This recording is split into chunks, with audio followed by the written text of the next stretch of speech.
వ్యవస్థ మొత్తం అబద్ధం చెప్తున్నట్టుగా ఆయన వచ్చి ప్రెస్ మీట్ పెట్టడం అనేది ఖచ్చితంగా ఇది మా ఆత్మగౌరవానికి సంబంధించిన విషయం. ఎందుకు అంటే జగన్మోహన్ రెడ్డి గారు పిలుపుతోటి పోయి ఆయనకు సాగిలపడ్డ మొత్తం చిత్ర పరిశ్రమ ఈరోజు తెలంగాణ ప్రజల చేత ఎన్నుకోబడిన రేవంత్ రెడ్డి గారు శాసనసభ సాక్షిగా ఒక ప్రకటన చేసినాక అది అబద్ధము అని చెప్పి కోర్టులో ఉంది కాబట్టి చెప్పట్లేదని చెప్పుకుంటూ మమ్మల్ని అవమానపరిచే రకంగా ప్రయత్నం చేసినందుకే మాకు బాధ.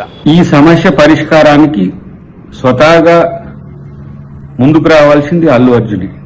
ఎందుకంటే తనని ఎవరు గైడ్ చేస్తుండ్రో ఎవరు మిస్లీడ్ చేస్తుండ్రో నాకు తెలుస్తలేదు, కానీ ఇది సబ్జుడీస్ అయిద్దని తెలిసినప్పటికి కూడా బయటికి వెళ్లి మాట్లాడమే కాకుండా ఈరోజు బెయిల్ మీద వచ్చిన ముద్దాయికి ఉండే హక్కుల గురించి మరి ఎంతవరకు వాళ్ళు చెప్పారో తెలియదు, కానీ ఇది మంచి సాంప్రదాయం కాదు.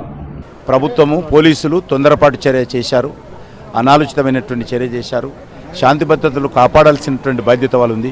ఆయన వచ్చాడు పోయాడంటే పోలీసులు అనుమతి లేకుండా ఎవరు రాలేరు.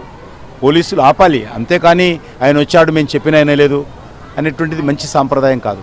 పోలీసుల బాధ్యత. పోలీసులు పూర్తిగా వైఫల్యం చెందారు కాబట్టి ఈరోజు ఈ పరిస్థితి వచ్చింది. అల్లు అర్జున్ ఇంటి మీద దాడి చేయడానికి వెనక కాంగ్రెస్ పార్టీ కుట్ర ఉందనేటటువంటి అనుమానాలు పెరుగుతున్నారు.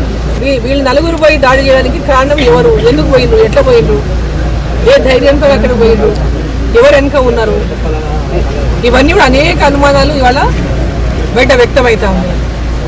అది ఏదేమైనప్పటికీ అల్లు అర్జున్ గారి ఇంటి మీద దాడిని మాత్రం తీవ్రంగా నేను ఖండిస్తున్నాను.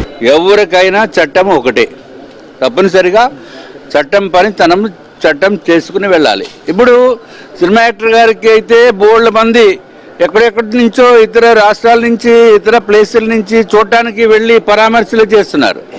అరే దురదృష్టం కొలిది చనిపోయిన ఆమెకి ఎవరన్నా ఒక్క రాజకీయ నేత వెళ్ళి చేశారా అంటే మిగిలిన వాళ్ళు కొంతమంది వెళ్తే వెళ్ళి ఉండొచ్చు. బయట నుంచి వెళ్ళి అల్లు అర్జున్ గారికి సంఘీభావం తెలిపారు, అది దట్స్ డిఫరెంట్ ఇష్యూ. బట్ ఏది ఏమైనా డిఫరెన్స్ ఆఫ్ ఒపీనియన్స్ ఉన్నాయి. బెనిఫిట్స్ వేయద్దని కాదు, బెనిఫిట్ డబ్బులు మాకు రావాలంటున్నాను, సమాజానికి రావాలంటున్నాను. అందుకే ప్రభుత్వాలు పర్మిషన్ ఇవ్వాలంటున్నాను. ప్రభుత్వం ఇస్తున్న పర్మిషన్ ఇది. మీరు మామూలు రెగ్యులర్ సోర్స్ కాదు, ఇది రెగ్యులర్ స్కోర్ మీరు వేసుకుంటారు, మేము పర్మిషన్ ఇవ్వక్కర్లేదు. టికెట్ల వరకే పర్మిషన్ ఇవ్వాలి. కానీ బెనిఫిట్స్ టికెట్లు పర్మిషన్ ఇస్తున్నారా? గవర్నమెంట్ తీసుకున్నారా పర్మిషను? ఇంతకు అమ్ముతున్నాం చెప్తున్నారా? మరి చెప్పలేదే.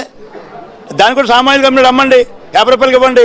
అది 500 1000 రూపాయలు ఏం చేస్తారు బెనిఫిట్స్ టికెట్లో? అంటే సమాజాన్ని మోసగించడమే కదా, ప్రజల్లో మోసగించడే కదా, సినిమా అభిమానులు మోసగించడమే కదా.